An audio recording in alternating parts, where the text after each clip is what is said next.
under construction, we Go with it. go through things, and as long as at the very end we achieve, that is the important part. So Nakedly Under Construction is all about the journey of how you get to being able to reach your accomplishments and reach your goals and reach your dreams. People that are photographers, which is what we have today.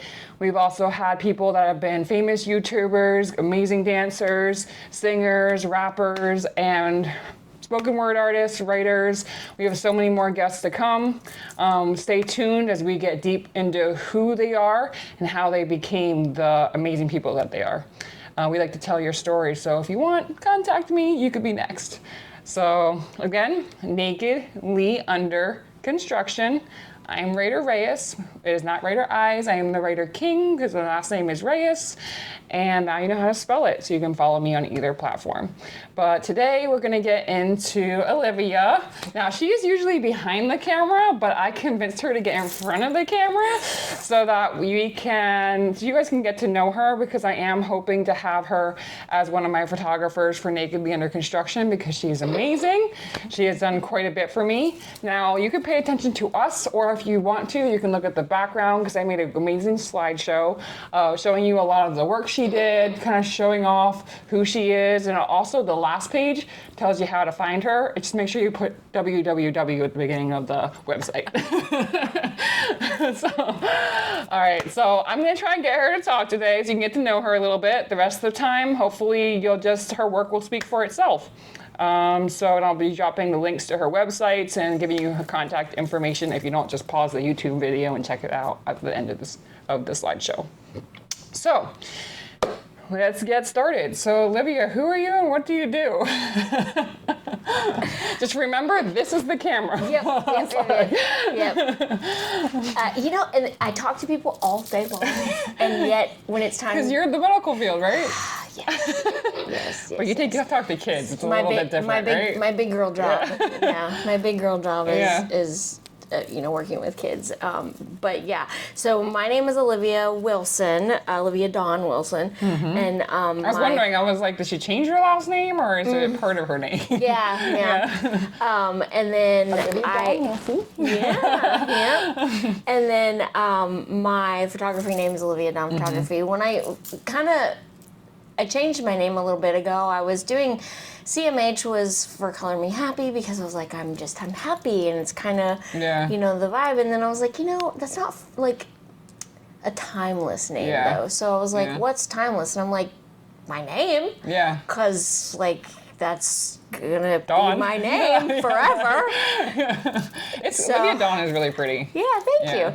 Apparently, I was supposed to be Jennifer Renee when Mom was pregnant. Wow, that's very different. Yeah, I don't know. And then I was born, and when I came out, she was like, I don't think that's Jennifer Renee. And then she just left me in the hospital. You look different than what she expected or something? I don't know. Listen, I was born in the hippie era, so there's no telling. Yeah. But so Mom said, and the nurses were getting mad with her because for 3 days I didn't have a name in the hospital. Oh my gosh. And baby number 1144. I guess, yeah. And then she just was like, Olivia Dawn, and then there we go. So that's me. And so I kind of switched my name, and, before I got too deeply into branding to make it complicated for people, and there we go. Start your photography and get more serious about it, because we're like, you do this thing where that's really amazing. You really make a difference with that. And then it's like, but there's that whole, and I feel the same way, between the logical and the creative. I think I'm two different people. And it feels like that to me too, where I'm like, which personality do I pull out? So when did Olivia Dawn come to she never left. When did she come back out, and what caused her to come back out and for you to start taking it seriously and stuff like that? What camera did you buy? All that stuff. Give us the juice. Yeah. So my second good camera was between the Olympus and before nursing school. Yeah. Because it was when my oldest was younger, and I spent $700, which was, again, probably $1 million now, on, it was a Sony. And you know, it was my first, like, oh, it's a detachable lens. This is big deal, you know? And back then, I got super frustrated with manual mode, and I just could not wrap my mind around, like, but the aperture and the how to do different like, things. I was like, why the shutter speed and why, you know, and I just couldn't get I could not get the triangle down. It just, like, and I was like, bah. And people were like, well, just take pictures, just get used to it, which the composition part was great. Like, you know, focusing on the composition and, you know, shooting in auto mode was fine. And that stage in my life, it didn't super matter, you know. I mean, I was just taking great photos of my kids, you know. And then I scrapbooked, so I was like, I love scrapbooking. do you remember the Sizzix? Did you ever have, are you old enough to have Sizzix? No, I didn't have the Sizzix, but I'm like, are you talking about the I know about the scissors that do different like stuff. I was like, there's that. I have my big scrapbooks where you buy different pieces and stuff. But yeah, this was before the Cricut. This was before the Cricut. So everything was like a little rubber disc thingy that had like metal shapes, and then you put your paper in there, and you'd like press it down, and it would cut it out. I know. It was so all those little paper cutout thingies, you could make those yourself. Okay, sounds like a lot of work. Yeah. So instead of doing a simple thing, I of course had to do it all. Well, I got this whole entire like gigantic Sizzix set at a yard sale or somewhere, and I was like, this is the best thing ever. So then I made all of these scrapbooks for my kids with all the photos that I had taken and cut out all the things, and I like to make things as complicated as possible. And you can learn all the details. And then while I was working as a nurse before I got my master's, my daughter-in-law and I were like making Christmas wreaths all the time, because again, we're like crafty, creative people. We're creative people, you know. So we were making Christmas wreaths and like doing all these things and decorations, and that was before she started taking photos again, actually. And then she now lives in Boston. It's Tessa of Wholesome Photography, and she was like, you know what? I'm gonna like start to build this and try to do this, you know, full time. And she was shooting down in Anna Maria a lot because she lived in Bradenton before, you know, the hurricane. She lived in Bradenton, and she would go down there and shoot a lot, and I was just like, oh my gosh, I know, exactly. And I was like, man. And I don't know if it was like, I don't like the word jealous. Jealous is ugly. I was envious. I was like, her photos made me feel stuff. And I was like, oh, I used to love taking photos. And I was like, you know what? I'm going to buy another camera. I'm gonna go back to do, you know, because How many years ago was this? This was just probably like maybe 3 years. Because like I've known you for like a year or so. Yeah, it was fairly recent because my camera was old. Yeah. Okay. So I was like, I'm gonna get a new one. Yeah. You know, because I still had that $700 Sony until probably like 5 years ago. Okay. I still had that thing. Yeah. And it was probably 20 years old, you know? So I was like, okay, well, I'm gonna buy a new camera. But I was like, I don't know about the new technology, because I've had this camera for 20 years, and I was like, Tessa, what are you using? Yeah. I'm kidding. And I was like, because if I have problems, I'm gonna, you know. But mind you, realistically, I still had never mastered the different. So how did you master like the different parts of photography? Because I've shot with you. You do all the different things. I do. Now. So yeah, like, I how don't did you shoot do in auto that? mode. Yeah, absolutely not. No, auto nothing.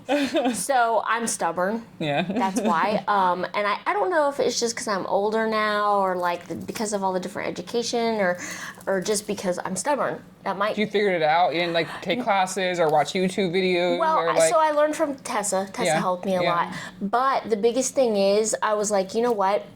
If I'm going to update my equipment, I am not touching you didn't know how to auto mode. No.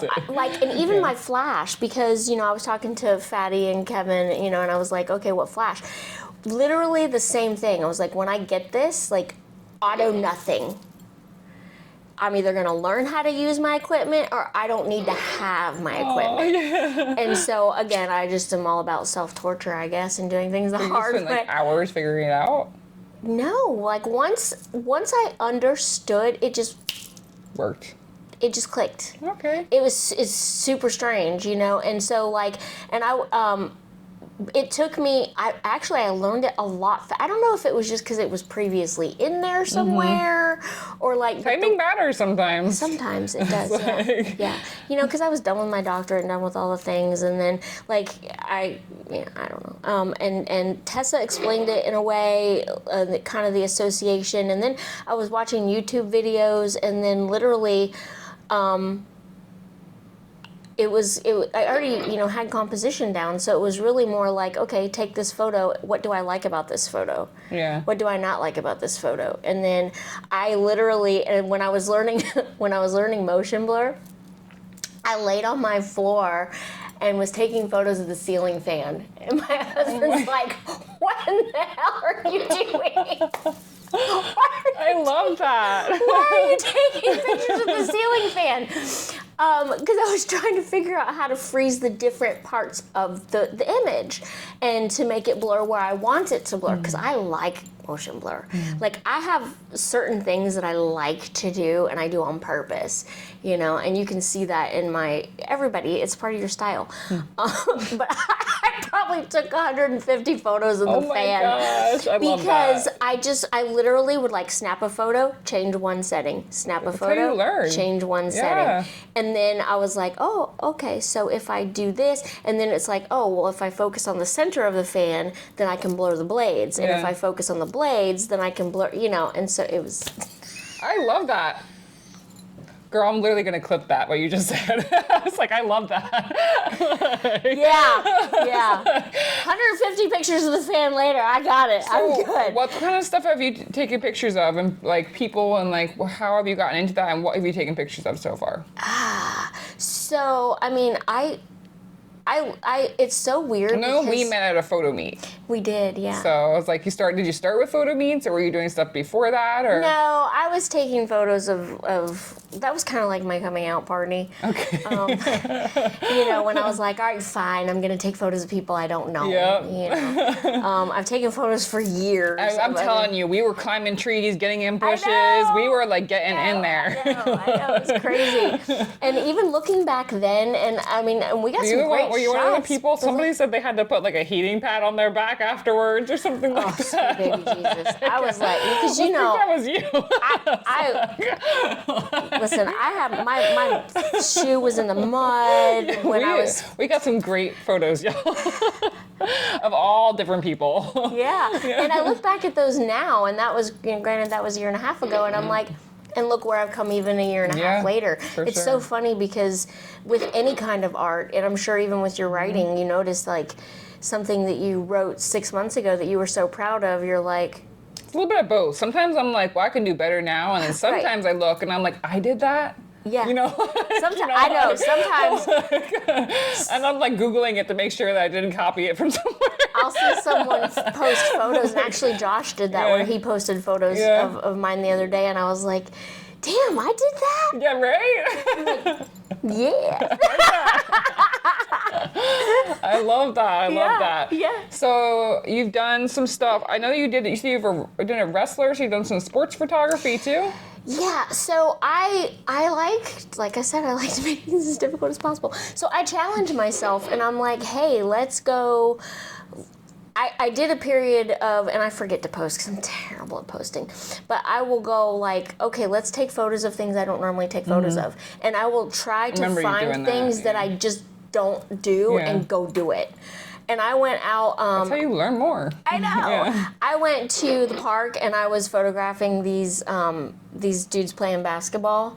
And that was so funny because, like, I was literally just sitting there by myself on the sideline. Posing? Oh, absolutely. Absolutely. Sitting on the sidelines with my camera, and I'm literally just laughing out loud by myself because they were so funny. Yeah. And, you know, they were totally showing out for me. I love it. Jumping, doing all the things, and, you know, the faces and tongues out and all this. And I'm, like, looking at the film, and I'm like, this is awesome. Hilarious. hilarious. And then I did the same thing with the skaters, because there's... I saw, you showed me some of those. I didn't see the basketball ones. I saw the skater ones. Yeah. I didn't post the basketball ones, but because I didn't edit them. I just did it for fun. Learning. Yeah. And so the skate park was a blast too. Yeah. You know, and they would do the same things. Like they knew I was taking photos of them, and they would like, you know, try even harder and, you know, do different things. And after a little while, they'd come over and be like, "You're getting some good shots." And I'm like, "Yeah." Oh my gosh. You know, and I'm like, "Give me your handle and I'll send you your images." You know, which I owe somebody photos, I think. I don't know. Oh, it was a dude at the Riverwalk. Yeah. So I was lucky enough when I like to just walk the Riverwalk and take photos. And there was a painter doing his thing. You'll find that kind of thing. I've seen like this saxophonist down there. Yeah. It's like phenomenal. Yeah. Yeah, I love when I catch people doing their And I music took like 3 photos of him. It wasn't very many because I didn't want to disrupt his thing. Right. But, and I was like, "Hey, are you on Instagram?" And I have to send him his photo. Now she remembers. So if you're watching this, now you... Sorry, painter guy, I'm going to send you your stuff. I just remembered. Because most of the time, like, I take photos all of the time that I don't do anything with. And I even delete them. We'll walk up and down Riverwalk and... Do you have, like, something is your favorite? Because I know you've done, like, you've also done couple shoots, you've done kid shoots, I've seen you doing maternity shoots. We have a couple where you've done stuff with different artists. So is there something in particular that you prefer? Is it your favorite, or is there, like... You know, shooting other photographers, scenery. I know. This is a fantasy shoot over here, which is super dope. Same with this one with me. It's a Harry Potter shoot, you know. So I was like, do you have like a favorite vibe? And here we got the couple shoot and the maternity shoot. I thought that was beautiful. Yeah. You know. So I mean, I really do. I love this one emotional. of this little girl over here. It's so pretty. I love emotional photos. Here. And then, so this is a designer. This is Sherry Couture, and these are her. This is one of her. That is so amazing. Yeah. And she's got a line coming out. Yeah. I'm gonna shoot it for her. So. You heard that? Fashion designers hit her up. Yeah. Right here. Yeah. www. OliviaDawnPhotography.com. Yep. So what is your favorite? You know, I struggle with that, and everybody's like, "Oh, carve your niche, whatever." But like, I'm a pretty versatile person. I'm doing some weddings, and I like weddings. How was that? You did that like a weekend or 2 ago. Yeah, and I love weddings. And that's why I like the couples, and you know, because it's romantic. Yeah. And I like emotion. Yeah. So anything that I can capture the emotion out of. So that's why I can't really say that. You're wonderful at catching it. Yeah, I can't really say that, you know, I only do sports photography, or I only do, and a lot of people are like, "Yeah, you should have a niche, you should do it," but I just like catching what people are passionate about. Yeah, I like that. Yeah, and so, you know, the weightlifting ones were of my son's weightlifting meet, and, you know, he's a power lifter on the USF powerlifting team, and, you know, those things are fun, you know, and you wouldn't think that it's fun just to watch people pick up a bunch of weights, but it is, you know, and then when I'm taking photos and just seeing, like, they worked so hard for that, you know, and then at the skate park, and I'm watching the guy, like, you know, they're trying so hard to get that jump or to do it. I don't know about what they're doing, because I obviously don't skateboard. But, you know, but I can tell that they love it and that they're passionate about it. And so then I just I feel that. Yes, you know? I love that. I don't know. It's really weird. You can tell in your photography. So if you're a passionate person and you like passion, then you must also experience pain, because that's like the opposite of that. So what are like some things that you've had to sacrifice or go through, and what are some hardships you're going through in trying to be a professional photographer? You know, or maybe sacrifices that you've had in your life. I know you had some problems with the hurricane, you know, so whatever you want to talk about, we just want to show like a little bit of, now we're seeing how amazing you are, and I'm hoping people are writing down your information and we're going to send stuff, but I want you guys to also see the things that she's had to overcome, although we've heard a couple of the things. I mean, I haven't, I didn't have it nearly as bad as some people did with the hurricane. My house was still standing. Which hurricane was it? Because I know there was 2. Freaking Milton. Okay. Yeah. Which, in the future, for when you're watching this in 3 years from now, that was in October of 2024, right? Yeah. I don't think anybody will forget Milton because it destroyed a lot. For Tampa Bay, it was like the biggest one because we thought the Native Americans had us. Yeah. They did for a long time. Yeah. I mean, it didn't destroy us as much as we thought. We didn't take a direct hit. It Man, my roof was like rattling. Yeah. Me and Josh were holding hands like this could be it. Yeah. So, I live in Apollo flooded? Beach, and it was... No, so our little neighborhood is really funny because our little neighborhood sits 10 feet up. And when you pull out of our neighborhood, there's a sign that says storm surge this high. And it's like, but the way our neighborhood is, when you pulled out of our neighborhood, the streets were flooded, but our neighborhood was not flooded. But originally, when we left the house, Milton was going to come straight. It was literally like, here's my house on the map, and here's Milton, but it kept shifting south. And so, but when we were putting everything away, we unplugged everything and tried to set things off the floor, but I was fully prepared to not have a house to come back to, I mean, So that's a lie. Did you I was evacuate as fully them? prepared as I could be. Yeah. Like, I just was like, all right, let's get my family and my pets. So me and my 5 cats and my 2 dogs. Where did you go? Because that's my problem too. I have 5 cats and a dog. I didn't know that you had as many animals as me. I literally was telling Josh, I was like, where do I go with all my animals? I mean, what people don't know won't hurt. That's what I was thinking too. I was thinking the same thing. I was like, we can just sneak them in. I'm gonna put them in backpacks. Don't make any noise. Yeah, I mean, for the most part, during a hurricane, most Did you go to a hotel? We went to a hotel. Yeah. Up by USF, which was funny because they got a lot of flooding up there, but we were just trying to get away out from the direct line. Yeah. Because during Irma, we had to drive all the way to Georgia to get a hotel, because the entire state evacuated because she didn't know what she was doing. She was all over the place. Yes, we were scared. Yeah. So we ended up having to go all the way to Georgia to get a hotel, and I was still a nurse at the hospital, so I was still on the hurricane team at that time. So then I had to come back, driving back through it because it was on its way up. It wasn't as bad, but it was a mess, and I was like, we're not doing that again.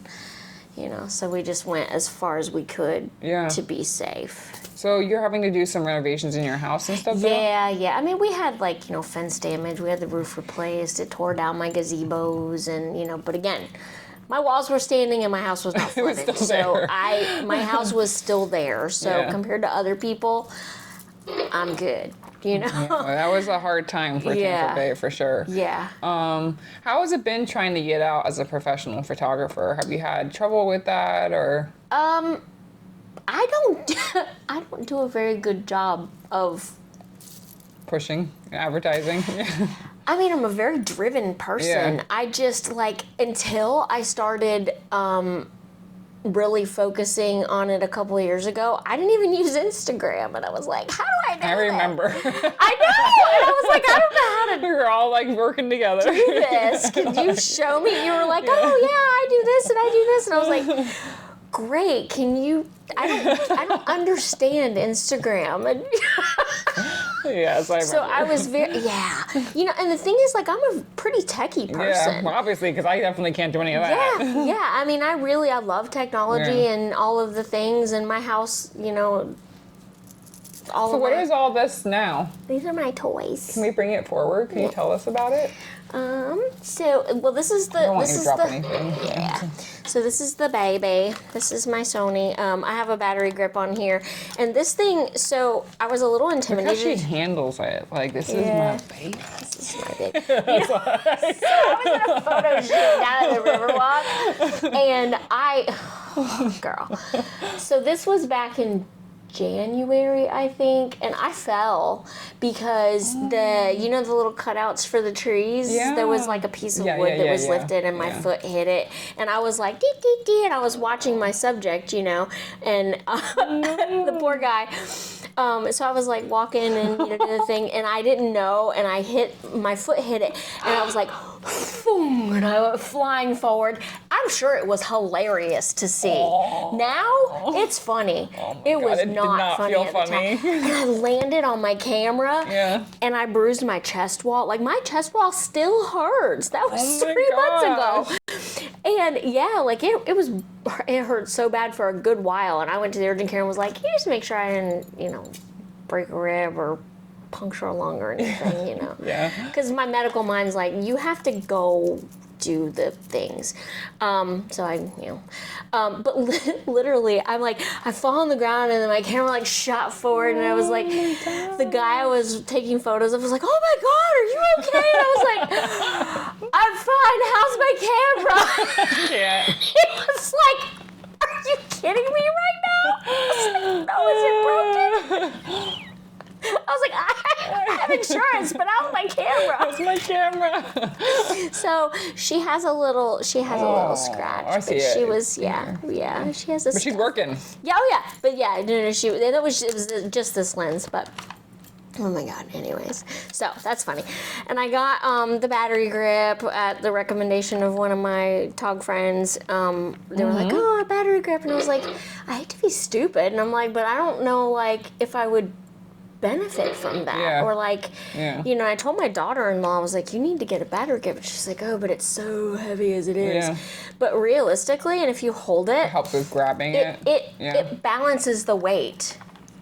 Yeah, it makes it easier, if anything, to move around. It does. And So you can it's like heavy, maneuver what you're doing. But if you were to be holding it just from here, you can see how don't hold that bottom part because that's not there, right? Pretend that's not there. Yeah, no, I'd prefer to hold the bottom part. So, but like it makes your wrist it makes hurt it easier, more. yeah. Yeah, so even though it's added weight, but there's 2 batteries in here, so that helps too. Yeah, Good so to that's know. great. So it's a good support and it's more batteries, so we can keep going. more batteries. So what does all this do? There are different lenses. This is a trigger for my flash. Cool little doodad. Cool. And then that's my 55, 35, 85. And then I have as 2 zooms under there. I prefer my prime lenses. A camera bag. With little slots and stuff and everything. Yeah. You can go anywhere and take pictures of anything. Yes. So what did different lenses do for 800,000 people that don't? pounds, Oh my gosh. No, I'm messing. But it weighs a lot. So what did different lenses do for people that don't know a lot about photography? So every lens has its own like personality. It's really hard. Like when you're a photographer and you're like, you have like lens envy and you are like eyeballing a lens and you're like, oh, I really want that, and then you see somebody's like something that they've produced with it and you're like, oh. Yeah. But yeah, so, and you can get used gear that's like basically new where people have changed brands or it just didn't fit into their routine anymore, things like that. So it brings in like different views? It's very different. So, depending upon, so most of mine are prime lenses, which, you're going to have set focal lengths for different things, and then you have zoom lenses. And then the aperture kind of tells you like how big the viewing, how much light can get into the camera.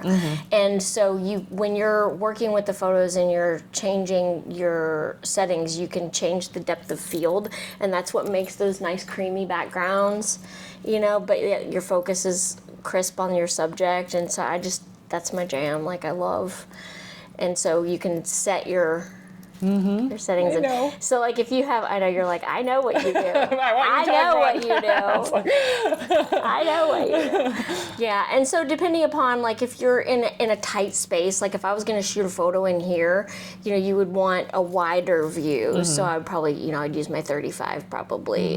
That's the smallest lens I have. I think my zoom will go wider than that. I think it goes into the 20s, but because that will let you get as much space in. Like if I had like this one that's on here right now, that's I would see like this much of your face. We get the, please aim for my eyes, Yeah. not my nose. Yeah, if I was right. So it would be super like tight, you know. But then the benefit to using a tighter frame is like if you don't want to see anything in the background, it's going to entirely blur that out. You know, so if you're shooting downtown or somewhere, you can set your settings so that the people just kind of melt away. Yeah. You know, and then you have to do less editing in post. So it kind of Do? Yeah, so my big girl job, I'm actually a pediatric nurse practitioner. Hey, Yeah. hey. Yeah. So she's a provider. It's like kind of like being like a doctor, but like Yeah. just a little step. It means less schooling, but you're almost able to do everything. Not really, I same have my thing. doctorate. Oh, really? Yeah. Girl, yeah. what? I like torture, man. So you're kind of like a doctor? So, I mean, technically, and there's a big She said she controversy has in a the doctorate. universe about this. But yes, so I have a doctorate degree. I have a doctorate of nursing practice. So I did go to school for 12 years. Oh my gosh. Yeah. And we get paid for that. No? Because doctors do get paid more than nurse practitioners, don't I don't they? get paid as much as an MD or a DO. Stop. But you went to school for that. I know. It's a different path, Yeah. you know, and so when I was, I don't know if I'm messing up your interview flow, but like when I was a kid. It is all about the flow and the process on Nakedly Under Construction. Yeah. So you do your thing. Okay, I'm like, because I'm just screwing up your jam. I don't know. But so when I was in high school, I wanted to be a doctor. I wanted to be everything. Like I was like painting and I was drawing and I was journaling and I was writing poetry and you're I was creative. taking photos and I Yeah. was doing all of the things and I was like, and I'm going to be a doctor and I'm going to like, you know, because you're not there yet where you realize that like you can't be, can be all logical of and the creative. things, but then you can be all Yeah. of the things. You Yeah. know? So you just, anyways. So college was not for me right out of high school. Yeah. It just, I don't know if it was because we moved from Florida to Ohio when I was 15 and that like, you know, I locked myself in my room and was a Was it like teenager Was it for- a different setting? Where you was in like Winter Haven was like country or city-ish, and then you went to country city-ish, or like what was like the setting and the environment shift? So back then, because that was a long time ago, A little minute. I'm 49 on Monday, so Okay, 15 was a okay. long time ago. We didn't have cell phones. You know, we didn't have any of those things. Yeah. So literally for me, it felt like my entire universe was gone. You know, because And you're a teenager, so we you're going still through wrote enough. letters to people I and remember. put stamps I on remember. them. You know, and I still think that's really cute. Oh, Except for my hand cramps when I write too much. well, I mean, you're a writer, so Yeah. you know what those things are. Yeah. But it didn't occur to me that that's a foreign concept to a lot of people until my son had to do something, and his dad was like, "Well, just get a stamp," and he's like, is where do I get those? And I was like, oh my God, I've completely failed you as a parent. You don't know what a new stamp is. So back when we moved, I thought my life was over because I had been with the same people my entire life. You know, grew up and gosh. went to the same school and all of my friends. And I was like, I have to leave Stacy and Michelle and Teresa. You know, and I didn't want to leave any of my friends. And then moved up to Ohio and I literally locked myself in my room for like months. So it's, you know what's interesting is I also got moved when I think I was about 15 from Clearwater, Tampa, Florida area to in the middle of Pennsylvania in the middle of nowhere, and I also rebelled like crazy. So it's okay. I did the same thing because Yeah. it's like it's upsetting, especially at that age. Yeah. Your whole world changes. It's awful, you know, and so Did that make you more creative if you were in your room like doing your thing, or you just went like teenage crazy? I mean, so the funny thing is, like, that time frame, so this, like, sets the time a little bit more, was also, like, when Nintendo first came out. Oh, you're a video gamer. So, well, not now, I suck. But I was really good Mario back then. Karts? No, this was pre-Mario Kart. This was Super Mario Brothers, Okay. like, 1, Okay. and then 2, and then when 3 came out, that was mind-blowing. I was like, I can fly? Yeah, what? so funny. You know, and so yeah. So I was back in the whole, let me see how many times I can clear the entire game without dying. Aww, you know, and so I used to be really good, you know, and then like you do all the things and you'd have like 1,000 lives and yeah. Not anymore. Listen, I am so bad now at that same game that I could literally, and I can see it in my mind. I know every single level. I know every single where all the things are, because it didn't change back then. You just don't practice anymore. Now you have more important things like helping little kids get better and taking pictures of models and, you know, of people with wrestling and boxing and all kinds of things and artists. Yeah. So where did you went from like doing poetry and drawing and stuff like that, and you did that in like middle school and high school and all that as a kid, or you did that like at what ages? Oh, so my first, when I was actually in kindergarten, I had my first published piece of art. Are you serious? Well, what? Like just art? It was art? in the newspaper. Stop! Yeah. That's so cute. I drew a little. Yeah, I drew like it was a clown. Oh my gosh! When I was in kindergarten, That's cute, I won some art contest and it was in the. Okay. I totally so you've been forgot doing about it that for a long time. I totally. So when forgot did you about start that photography? Until you asked me. Yeah, that's what we do. We like to bring out the real you on here, and I have had so many people I've interviewed that are like, by the end of your interview, I feel like I know more about myself. Yeah. So please welcome. We'd like to show you off, and if that's what we gotta do, that's what we gotta do. Mm-hmm. So when did you start doing photography from that? So I would say I bought my first camera when I was in high school, and that was after we moved, and I worked at Kmart, which, you know, no more Kmart. There were a few. Are they all gone? No, I thought there was like 1 or 2 left. No, they're all gone. I don't think so. No? Okay, man, now I'm feeling I know. Listen, and I thought I was big time at Kmart, making my $4.25 an hour. Gosh.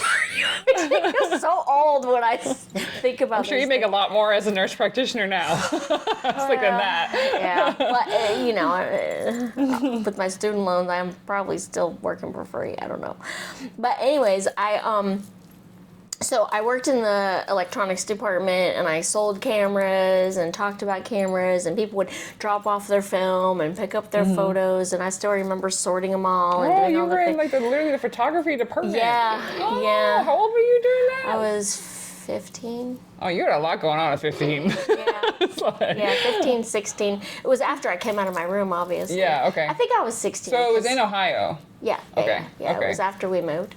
And so then, and I remember we even got paid in cash at Kmart back then. We got paid in cash, which was really smart of them because you would spend your money while you were in the store because you didn't have to That happened to me when I worked at Books A Million. Yeah. And I was like, I can't work here anymore. All I do is spend my money here. yeah. And so you're like, oh, I need this. And of course, you know, as a kid, you're like planning your paycheck, like, oh, when I get paid, I'm going to buy this, this, and this. So I got my first camera, which was an Olympus, and I can't tell you much more about it at this point, but I know I saved and I spent like just right around $300 for that camera, which back then is a lot. Like that was a lot, especially of money. if you're making $4 an hour. Yeah. It's like, yeah. And I was just tickled senseless over that camera. And of course, you know, it was all film back then, so you had no idea what you were gonna end up with when you actually got the film back. You know, I took pictures of everything. So did you work in a dark room? Did you know how to do all that stuff? No. Okay. No, we sent the film. No, I never got to do that. We sent the film away to be processed. Yeah. Yeah. I always thought that I had a class doing that. It was really dope. Yeah. Yeah. I didn't take a class because when I was in high school, I was taking. Like, I was in choir, and I did doing drama other kinds of arts. and all of the, I'm telling you. You doing drama? What? I know. But back then, I was a terrible dancer, so I couldn't be, like, I tried out for the school musical, Guys and Dolls, and I was terrible. I love that. I couldn't dance to save my soul. It was so cute. Back then, and my sister used to make fun of me and said I had zero rhythm, and so I could not, so I was the student director instead. Oh my gosh. gosh. I could sing, That's so but funny. I could not dance. so funny. Yeah. Okay, so like, how did your photography go from there? Did you keep doing photography, or did you go into the medical field, or like, where's the shift, or did you keep going with photography, or? So I would not say, I mean, I just always took pictures of people that, tortured my family and things like that. I had one point where my best friend was like, if you don't put the freaking camera down, because I was a camera person too. Yeah. And then, even Josh sometimes he's like, can you just be in the moment? And we had then the waterproof cameras came out, and that was mind blowing. And, so I just dabbled around with all that stuff. And then let me see, where was that?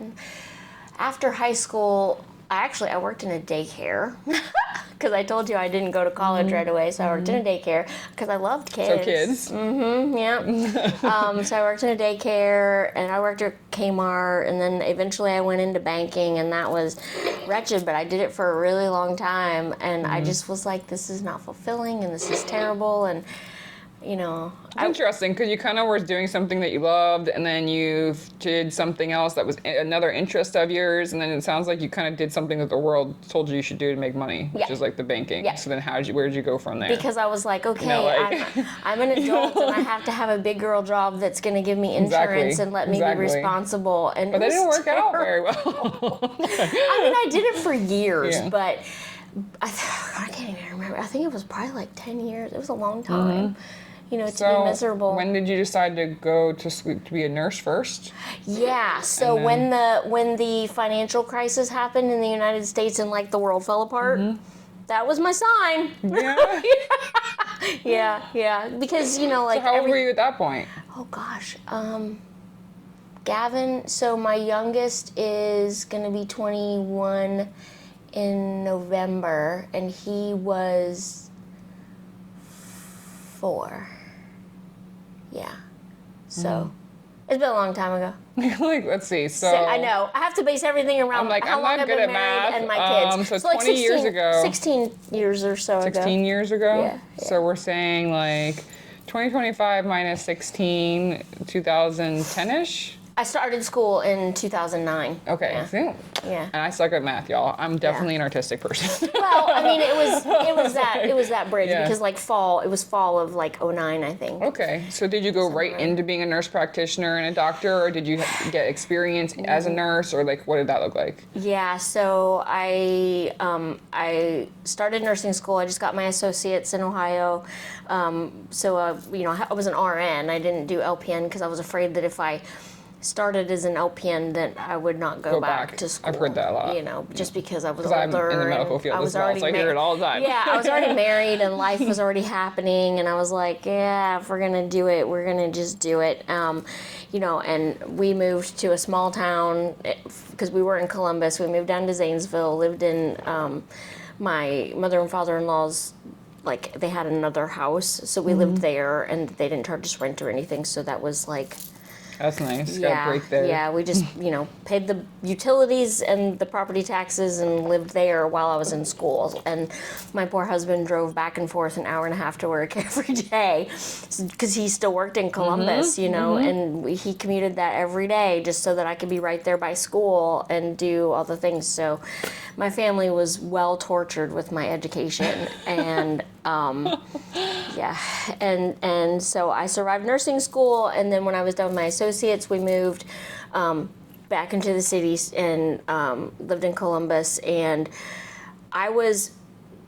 before I started nursing school, I was a tech. So I was a CNA, and I was a tech in the ER for a hot minute. Oh, and I was like, that's an experience. This is the coolest thing that's ever. Intense. Yeah, and so I fell in love with it. And so I had applied for ER nurse internship at Sarasota Memorial, because we knew that we wanted to move back down to Florida because I was from here. Don't hear great stories from there. Yeah. It's like, but I was in Ohio, so. Oh, yeah, right. Yeah. And so I was like, okay, so I totally forgot about it because I had applied for it. It was for an experienced nurse internship, so not like new grads, you know. And because I was like, oh, the ER would be great. You're intense. I used to love it. I'm too old for it now.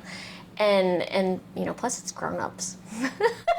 Yes. So then finally, when did you figure out you wanted to do medical field and kids? I know, it's kind of crazy, right? So when I was Because I'm telling you, I'm a medical assistant. I'm a trainer in a dermatology company, and I'm not a fan of the kids. They come in people and they hate scream when they have a problem, and we have to treat them. And it's just like, come on. Yeah, but they're like, kids, so I get they're that it hurts, but it hurts me too. And I'm yeah, when the adults act like that, you just want to shake them. But when little kids act like that, you're like, okay, well, they're kids, they're scared. I'm like, talk to your kid before. I don't know. I'm not a big kid person. So how did you get to that? Well, I mean, so you just have a lot of patience. I guess. I mean, so I am. Yeah, I guess I am a patient person. I mean, you definitely wait for the right picture, right? You know how to take the pictures. That's patience too. It's funny though, because I have a very low bullshit threshold. Yeah. Like, truth be told, like I'm very low. You know, like. Yeah. So it's kind of funny, but you know. When I was a tech, I had this little girl, and I still to this day remember that kid because you either like them or you don't. And so anytime kids would come in, people are like, "You can have like that I'll one." see the next 3 patients if you get this If one. you take the kid. Yeah. And this little girl was the cutest little thing, and she needed her blood drawn, and I was like, "Oh, I'll do it," you know. And so I went in there and talked to her about it first. Then she was like, I still remember to this day, she was 3 years old, and she was like, "Will you tell everybody how brave I was?" Aww. And I was like, "I will tell everybody how brave you were." It was so cute. So cute. But I was like, "Who's your favorite princess?" And she's like, "My grandma." And I was like, "Oh." I've known her for a couple years. I was like, I gotta get you on my show. I was like, "Can't you do somebody else?" I was like, show up. You don't want to talk to me. So you obviously care a lot. You talked about passion. You talked about the fact that you work in the medical field and you work with children. What do you think people's actual human genetic makeup is to do? Is it more survival of the fittest or to be caring? So that's actually one of the big medical philosophical questions, like nature versus nurture type of thing. And I remember when I first learned the nature nurture, it is not all of one or the other. I think that you can't have one without the other because, you know, and they've even done studies where, you know, depending upon, like there's been twin studies where twins were separated at birth and one twin grew up in this environment and one twin grew up in this environment, and some of their characteristics are ingrained into them, like into their genetic matter, because that parts of them are the same, and then some parts of them are different. That's so it just kind interesting. of so it shows you like factually that it's not all or nothing, you know, that there is that. And then there's also like really strange things like in the history of time, like back when the famine and all of that happened, you can tell like they've studied genetic evolution of people from that time and like its impacts on obesity and things like that. And when they've followed through the family members of people who were impacted greatly by the famine and things like that, how those people genetically and metabolically like gradually were made like heavier. And you know, even if you think about different parts of the world where certain people in certain countries in Africa and things like they're taller and have thinner builds, and so it's kind of like that whole epigenetics thing is mind-boggling. So are people made good or bad? Or are we all the same and it's all based on choice? Or like based on what you just said, it sounds like they might have some genetic dispositions based on like, I mean, when you have mental conditions, bipolar, things like that, that's genetic, right? Or different schizophrenia and some mental. So which is it stuff that like you get to choose all the way, or is some of it genetics and you're made one way or another, or you tilt more one way or another, you know? So the funny thing about that is there's actually personally, for me, the best way that I can explain that is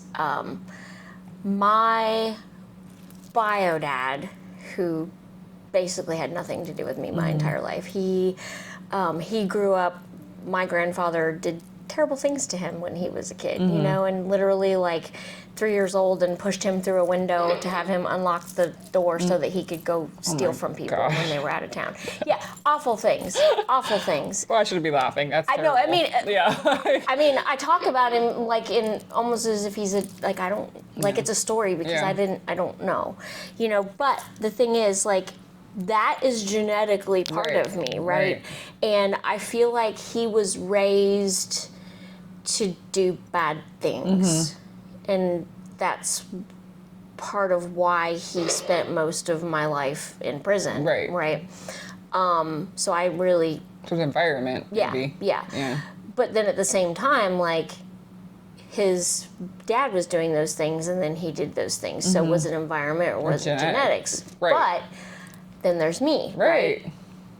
And even though I saw some of that or knew about some of that, like, I made the decision, like, that is not going to be my life, you know? And so you have to consciously decide, and that actually comes up in my daily life. Did you ever have to face, like, darkness, like that kind of darkness against yourself, or the dark side of yourself, where you felt any of that? Like, just I don't know how another way to say that. Like, I know what you're saying. So apparently, when I was a little kid, I was a little mean ass.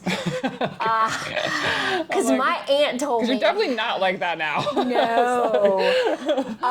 And so when I was like 5, I guess, is when it was, my aunt was picking me up at the kindergarten pickup, and she said that she saw me, like, she was X cars back, and, you know, my bag was sitting by the pole, and she said that some little girl, like, thought that it was, like... hers or something. No, she was picking it up to take it to the teacher, is apparently what was actually happening. But that's not what I saw happening. I saw her walking away with my purse, where I thought she was going to take it at school. Right. At the I don't know. But anyways, I was 5. Yeah.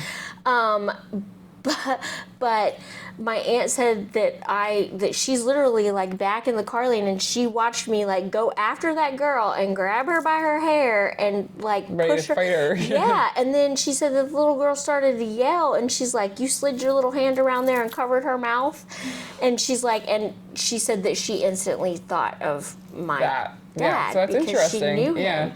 And, well, he's not my dad that raised me. I have a dad that raised me, but... genetic, That one, my bio dad. And, like, she told me that story, and she was like, you are not going to be that, you know? And she told me that story so much when I was little, and I made every bit of me. So were you raised by your aunt? No. Okay. She was just very close to me. Okay. No, I was raised by my mom and my dad that... is my dad. Yeah. The real one. The real one. Yep. He's since I was 7. Yeah.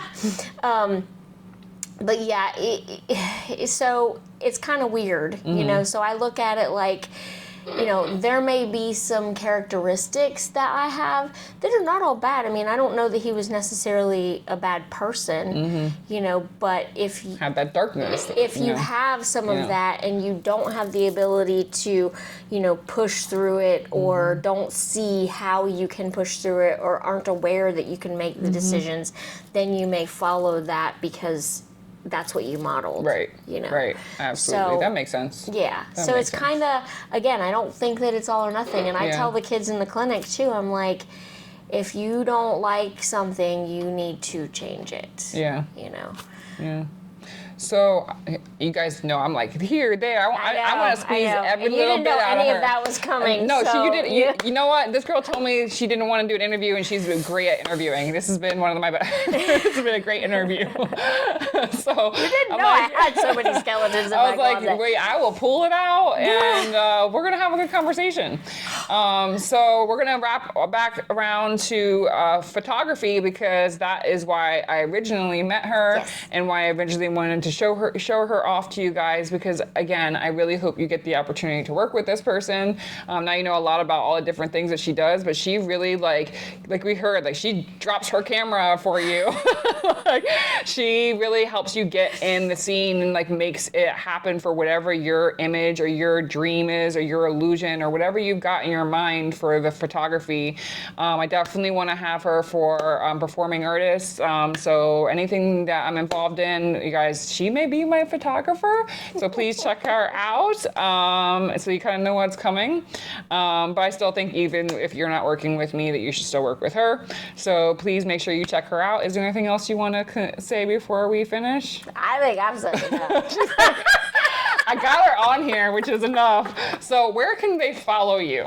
So on Instagram, I am, you have to have the underscores and all of the crap on Instagram. It's Olivia_Dawn_photography. So Olivia _Dawn underscore photography. So make sure it's underscore, not overscore, not something else. No, it's not a dash. Yeah. Okay. And then my website, I just kept it simple. It's oliviadawnphotography.com. Same thing. Yep. www. Yep. www. Yes. If you Google me, it'll show my old website. You'll still get me. But I'm kind of transitioning. I haven't moved all of my galleries over, and because I did change and get the my own domain. Oh, okay. Which is why it's just Olivia Dawn Photography, because it's simpler. Yes. And so. So we're wrapping this up. Please check out Olivia Dawn Photography. You can also you'll be able to see a lot of her work on my page as well going forward. And this is Nakedly Under Construction, where we show off who a person is, the things that they've gone through to become the amazing people that they are. We tell your story. So make sure to check us out. I am Writer Reyes. It is not Writer Eyes, it is Writer Reyes, because my last name is Reyes, which makes me the Writer King, and I can write your story. So please check us out.